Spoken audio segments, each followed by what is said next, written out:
Very special reunion in Brisbane. You see, last year Kevin Greer went to visit his daughter in America after experiencing some major health problems. While he was there, he met Duncan, a dog his daughter had rescued from death row. Well, man and dog hit it off, and Kevin was heartbroken to return to Australia without him. Well, thousands of dollars and kilometres later, Kevin and Duncan are back together, and they join us this morning along with Kevin's daughter, Lisa. Good morning to all of you. This is just the most wonderful, wonderful, heartwarming story. Lisa, set the scene for us. Tell us first up how you got Duncan. I'm sorry, I'm just having a little trouble hearing. It's Mel here. Tell us how you got Duncan in the first place. I actually put my name down to rescue one of these dogs, a Black Russian Terrier, and coincidentally the dog came up for rescue just before Dad arrived from Australia, and he'd been found in the rural fields of Missouri. He was tick infested. They found about 300 or 400 ticks on him. He had burrs in his paws. He was matted, in pretty bad shape. He was really skinny and thin, and actually a farmer saw him in his fields and thought he was a black calf, and surprisingly didn't shoot him and took him to a makeshift animal rescue place. And a couple saw him the day he was to be euthanized and saved him, contacted the Rescue Association, who in turn contacted me. Oh, what a great story. Now, Kevin, you've been having a couple of health problems. You were a bit crook for a while, weren't you? And you decided to go and see Lisa in America. Tell us about the first time you met your mate Duncan. Oh, mate. About 4 or 5 years ago, excuse me, I lost my German Shepherd, who was my mate in just about everything from my life, and it was really affecting me because I had serious operations. And when I went over there, and from the first day he arrived and we saw each other, and he looked so unhappy, and he was really, he was just so forlorn. So bit by bit we turned around and we created this bond together, because I couldn't walk very far before, but once I got with this guy and we shared a love for each other.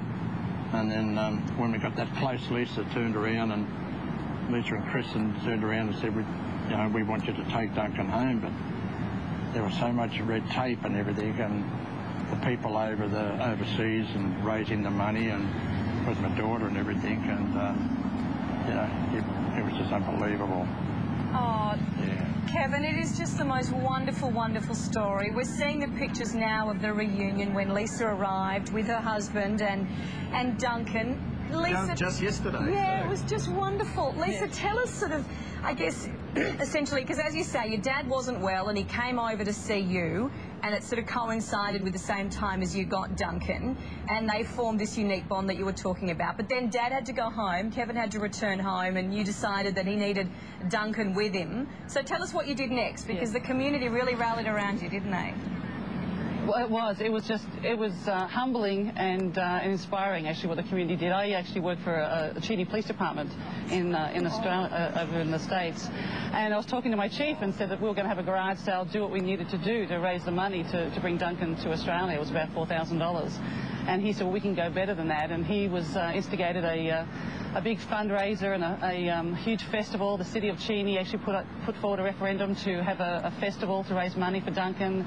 We had entertainment and bands and stalls, and we not only raised enough money for Duncan, we raised another $3,500 to go to rescued animals.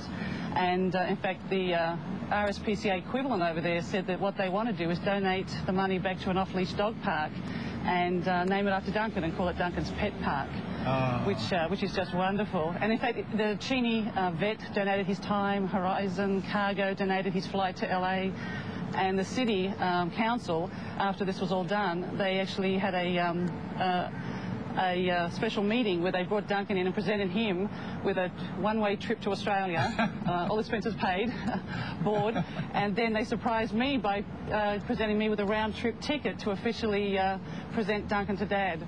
And hand him over. So it is just a wonderful story of sort of a bond between a bloke and his dog, and also a community. In this day and age, they're great stories to hear. Yesterday, you turned up with your husband and Duncan. It must have been an amazing reunion. It was wonderful. It was pretty pretty emotional, and I think Dad and me were both speechless, which is pretty surprising. Wow. Well, Kevin, we've noticed you haven't stopped smiling through the entire time we've been talking to you, and every time I see Duncan, he turns around, he's smiling too. So all the best to all of you, and we wish you, very much. yeah, Kevin, we wish you all the very best with all your health, and having your mate there will certainly go a long way to making you feel better. Thanks, darling. Take care. Tell Gucci I like his book, his joke book too. Oh, good. Listen, you can Found the person. you can read a few to Duncan. You know, educate him into the Aussie sense of humour. All right, mate. See ya. Take care.